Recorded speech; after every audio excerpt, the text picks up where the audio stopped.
છાણીમાં આવેલી પાણીની ટાંકીની વિઝિટ કરી નિરીક્ષણ કરતા વડોદરા મ્યુનિસિપલ કમિશનર વડોદરા શહેરના છાણી વિસ્તાર સ્થિત પાણીની ટાંકીની મ્યુનિસિપલ કમિશનર અરુણ મહેશ બાબુએ આજે વિઝિટ કરી નિરીક્ષણ કર્યું હતું।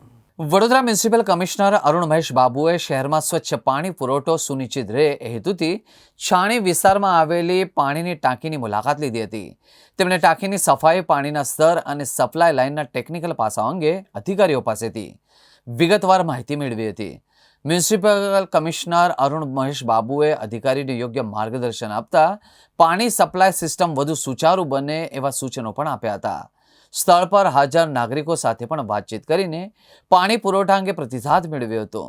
છાણી વિસ્તારના કમિશનરની આ મુલાકાત બાદ નાગરિકોમાં વિશ્વાસનો માહોલ જોવા મળ્યો હતો। નગર નિગમ પાણી પુરવઠા પ્રત્યે ગંભીરતાની કામગીરી પણ કરી રહી છે। ત્યારે અમે વોટર ટાંકી છાનીની અંદર વિઝિટમાં આવેલા છે।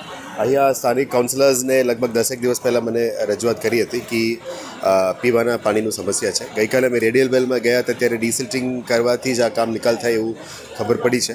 એટલે દિવાળી પછી ડીસિલ્ટિંગનું કામગીરી કરીશું। 12 MLDનું કંઈ અછત હતી, આપણે 10 MLD અત્યારે ઇન્ટરલિંકિંગથી પૂરું પાડી રહ્યા છે। 2 MLDની આજે અછત છે, અઠવાડિયાની અંદર આ કામગીરી પૂરું કરી દઈશું। એટલે દિવાળી કોઈનું બગડે નહીં, દિવાળી માટે સારી રીતે અમે વ્યવસ્થા કરી રહ્યા છે। અને જે પણ ડિસ્ટ્રીબ્યુશન સિસ્ટમ્સમાં જે સુધારો કરવાનો છે, જૂની લાઇન ચેન્જ કરવાનું, ઘણા જગ્યામાં લોકો અલગ સિસ્ટમથી પ્રેશર મૂકીને પણ પાણી ખેંચતા હોય છે, એ બધું ધ્યાનમાં છે। પણ ધીરે ધીરે અમે ડિસ્ટ્રીબ્યુશન નેટવર્કને સરખું કરવું પડશે અને જે પણ જગ્યામાં વોટર ટ્રીટમેન્ટ વધારવાનું છે અને વધારે પાણી ખેંચવાનું છે એના ઉપર પણ કામગીરી શરૂ કરીશું। દિવાળી સુધી અમે સાચવીએ છીએ। દિવાળી પછી કમ્પ્રેસ્ડ એર ક્લિનિંગ, ડિસિલ્ટિંગ ત્યાં કરીશું આપણે ફ્રેન્ચવેલમાં, જેનાથી આ બધું પ્રોબ્લેમ સોર્ટ આઉટ થઈ જાય। કારણ કે શટડાઉન લેવું પડે અને દિવાળી વખતે અમે શટડાઉન ના લઈ શકીએ। આવનારા દિવસોમાં પાણીનું જે સમસ્યા છે પૂરું કરવા માટે તમામ મહેનત કરી રહ્યા છે। સ્થાનિક કોર્પોરેટરશ્રી, પાણી સમિતિના ચેરમેન બધા આપણે સારી રીતે કોઓપરેટ કરી રહ્યા છે। 24 સોસાયટીઝમાં જે ઇસ્યુ હતો એમાં લગભગ 20ની અંદર પ્રોબ્લેમ સોર્ટ આઉટ થઈ ગઈ છે।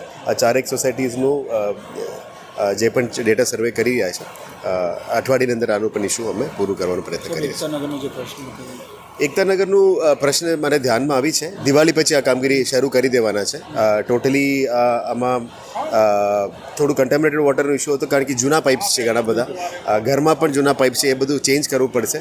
આપણે ડિસ્ટ્રીબ્યુશન નેટવર્ક ભલે ચેન્જ કરીએ પણ ઘરની અંદર પણ નેટવર્ક છે એ પણ ધીરે ધીરે ચેન્જ કરવું પડશે। પણ દિવાળી પછી આ કામગીરી શરૂ કરી દેવાની છે। અત્યારે કામગીરી જે પ્રોસિજર છે, ફાઇલ પ્રોસિજર છે, એ બધું ચાલી રહ્યા છે।